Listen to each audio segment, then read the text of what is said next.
I grew up thinking our family was normal. Not perfect, but normal.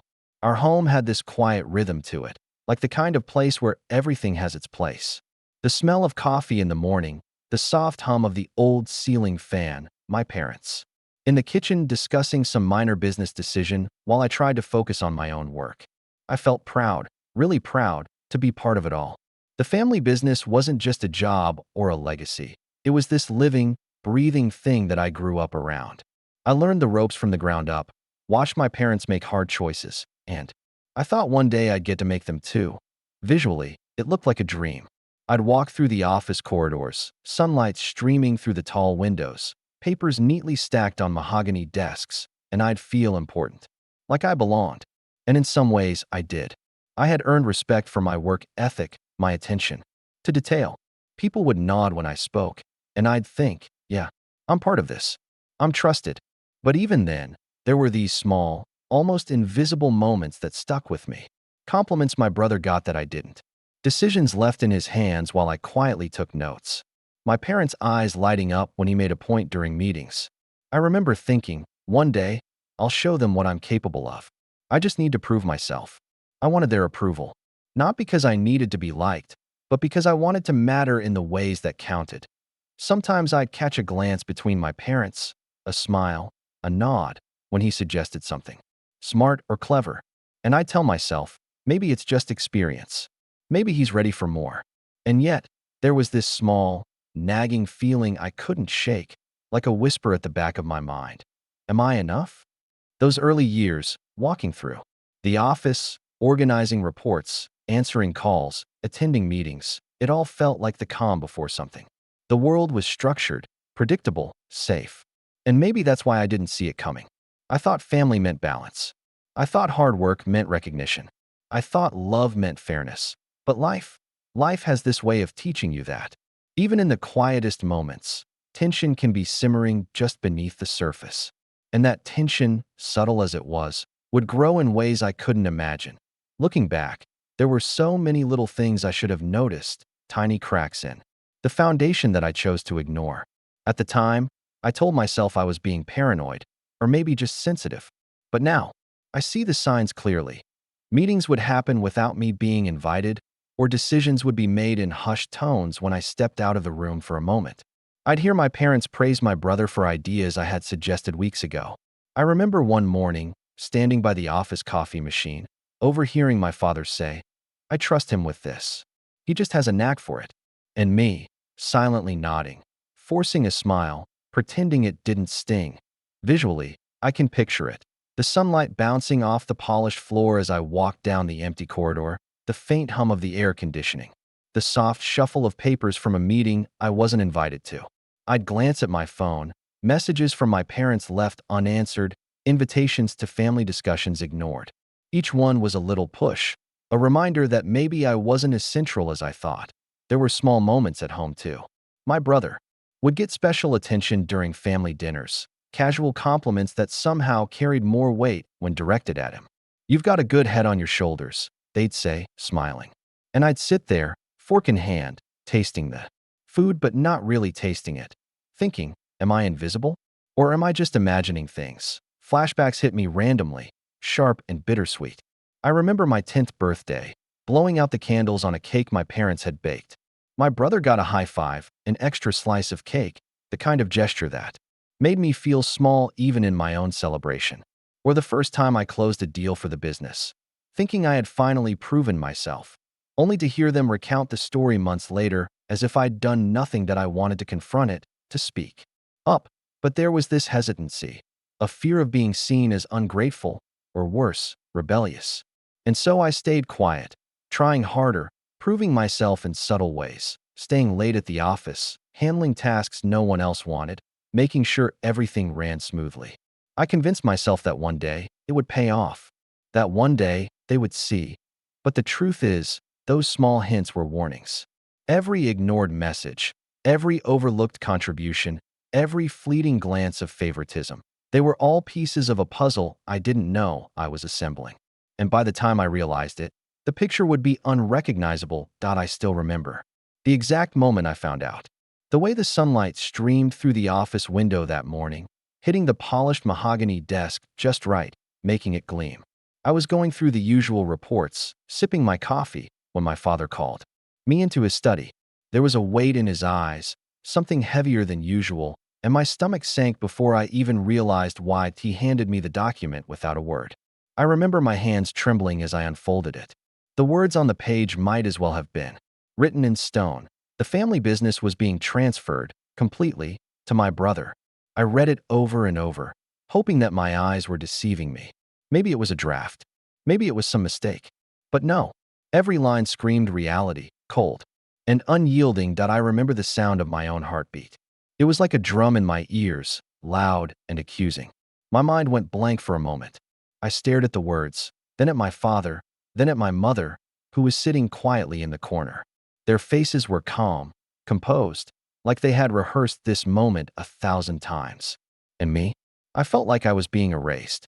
Like every ounce of effort, every late night, every deal I had closed, every time I had believed in their trust, had been invisible. Flashbacks came unbidden. I saw myself staying late at the office, memorizing spreadsheets, learning the ropes, fixing mistakes no one noticed. I saw family dinners where I had proudly shared my accomplishments, only to be met with polite nods, while my brother's smallest success was celebrated like a victory parade. I remembered my 10th birthday, my first promotion in the company, my first presentation to clients. They all felt like whispers drowned out by the fanfare for him. I wanted to scream. I wanted to throw the papers across the room. But instead, I stood there, frozen. My inner voice screamed, how could they do this? After everything? I felt a surge of betrayal so strong it left me numb. This wasn't just business. It was my life, my identity, and they had just handed it to someone else like it was nothing. And then came the words. My father, carefully measured, said, we believe he's ready. You've done well, but this is his time. My mother nodded silently, her hands folded neatly on her lap. Their calmness felt like salt on an open wound. I tried to find reason, tried to convince myself that maybe this was about skill, about experience, but deep down, I knew it was favoritism. Always had been. I left the study without another word. My steps echoed through the office corridors, empty and hollow. The smell of paper and polished wood that usually comforted me now felt suffocating. The cold air brushing against my skin only reminded me that everything I had believed about fairness, about family, about trust, had just shifted. After that day, I spent hours trying to make sense of it. I went through old emails, messages, even my calendar. Anything that could remind me of some justification, some reason why they had chosen him over me. Maybe I had missed something. Maybe there was a flaw in my work I hadn't noticed. Maybe it wasn't about favoritism at all. But every attempt to rationalize it only dug the hole deeper. I remember pacing the empty office, the sunlight fading and leaving long shadows across the polished floors. My shoes clicked softly against the tiles, each echo a reminder that I was alone in this. I called my parents, hoping for some clarity, some explanation. But the conversations were vague.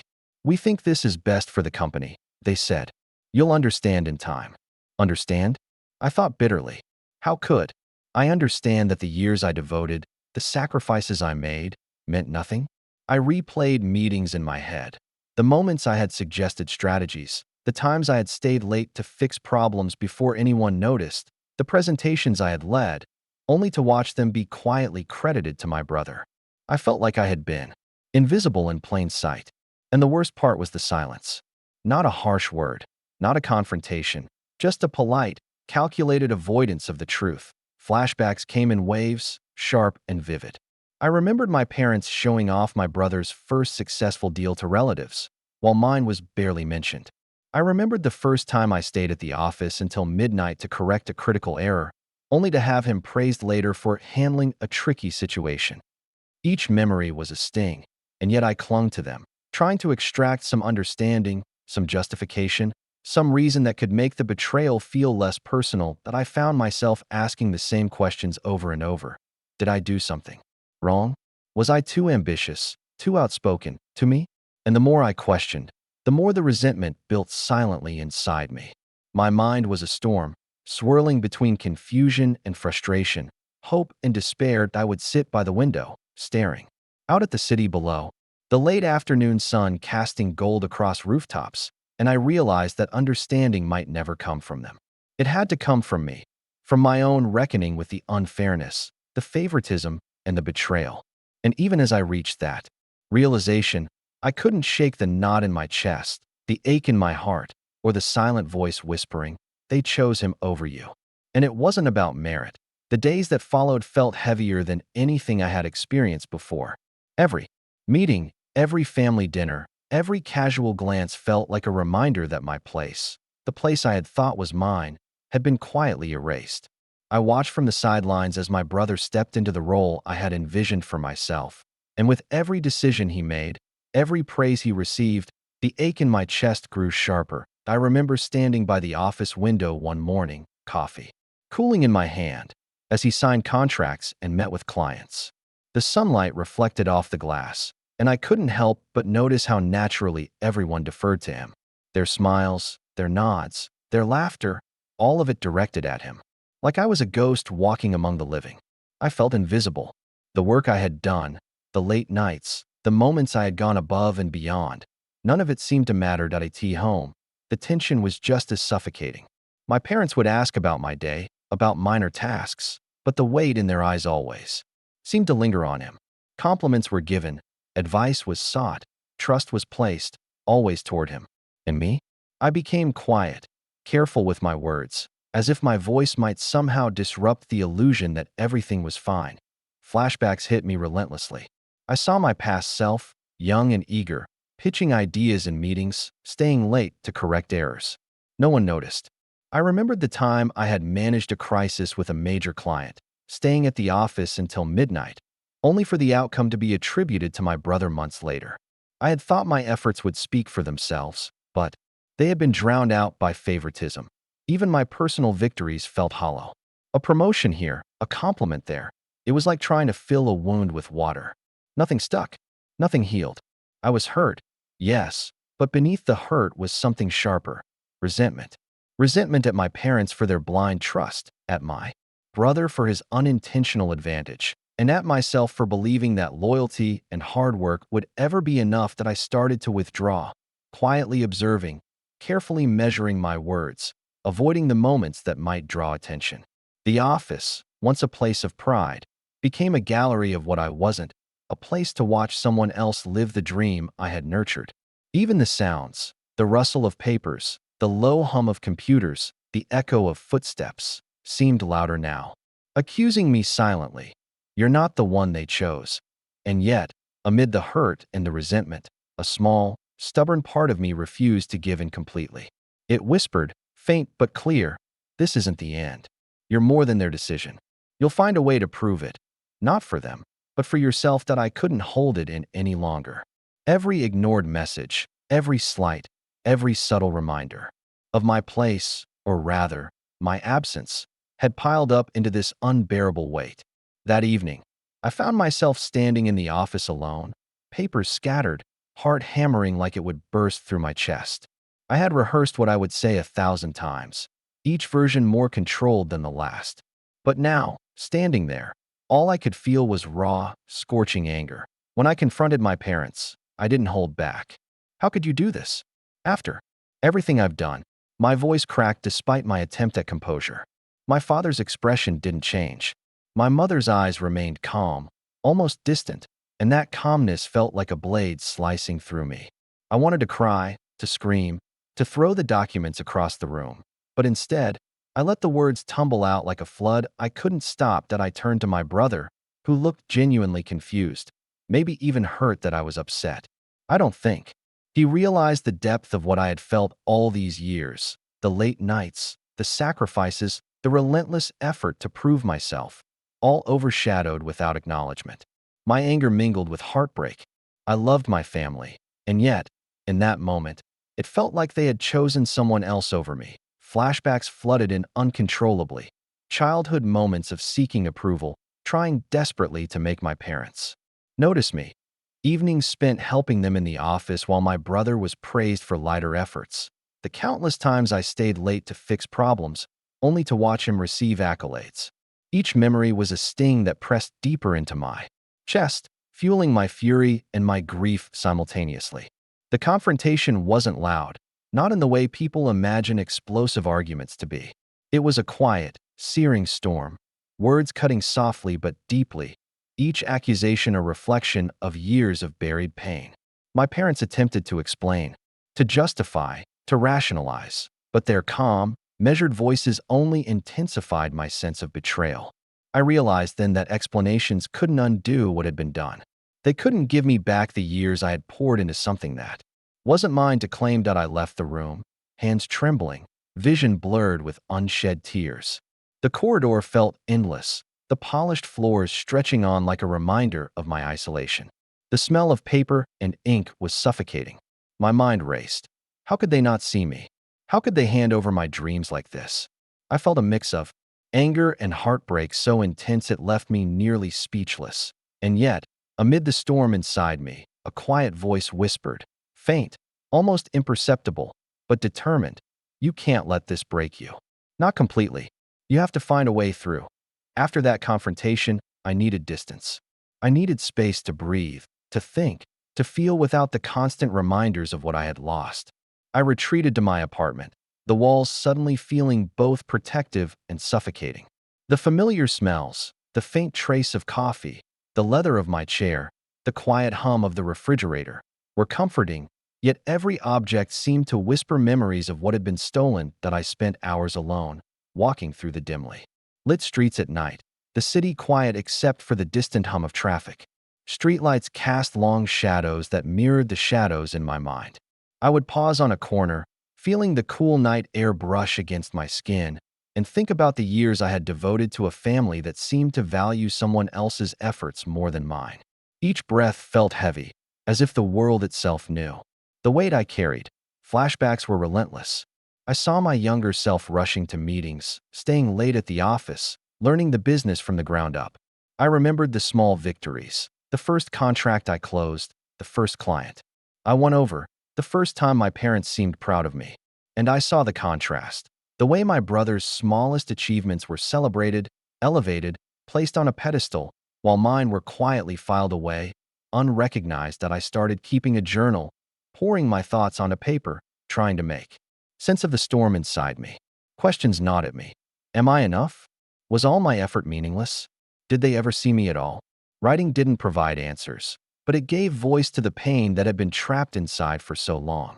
It was a way to confront the emptiness, to map out the hurt, to begin understanding myself outside of their recognition.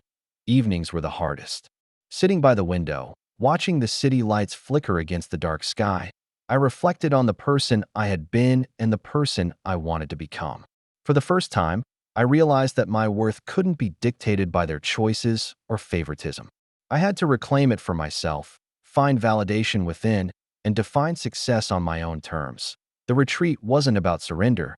It was about gathering strength, about letting the grief and resentment flow, acknowledging them fully and slowly, beginning to understand that my identity wasn't tied to the family business or their approval. It was tied to me, to what I could create, to the life I could build from the ashes of their decision.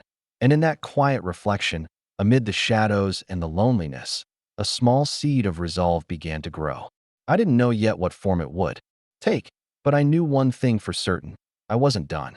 Not yet. The first step toward reclaiming myself was small, almost imperceptible.